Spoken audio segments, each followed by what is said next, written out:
পক্ষ থেকে, পৌরসভার পক্ষ থেকে এখন আপনাদের সামনে প্রধান অতিথির গুরুত্বপূর্ণ ভাষণ দেবেন গণপ্রজাতন্ত্রী বাংলাদেশ সরকারের মাননীয় স্বরাষ্ট্রমন্ত্রী জনাব সালাউদ্দিন আহমদ।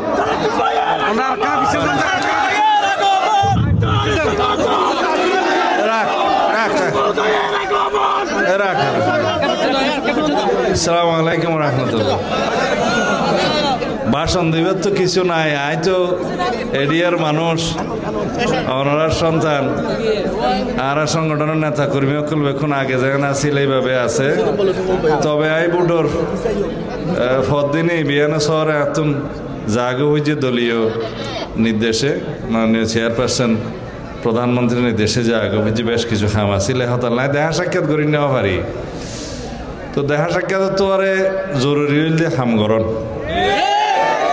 দেখা সাক্ষাৎ তো হইব সারা জীবন হইব, ভবিষ্যতে হইব ইনশাআল্লাহ। তাই এখন হয়তো বেশি সময় দিন না হইতাম, কিন্তু তারপরেও যখন সময় পাইম আমরা সাহেবুল্লাহ যাইম।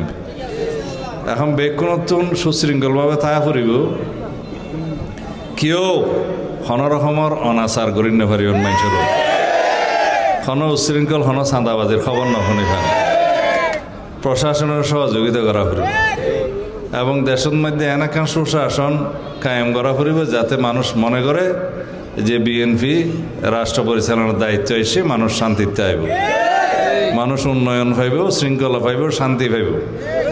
পাইব না? আমরা বেকুন ঠিক চাইলে পাইব দেরি, সতেন না গেলে তো না পাইব। তো বেকুন আল্লাহর ওয়াস্তে জনগণের বন্ধু হিসেবে হাজ করন, প্রশাসনের সহযোগিতা করিবেন, উন্নয়ন এবং অন্যান্য কর্মকাণ্ড যে আছে ইনশাআল্লাহ এই না ওনারা পরামর্শ দিবেন, এই না আরো সারি দেব। আসসালামু আলাইকুম রহমতুল্লাহ।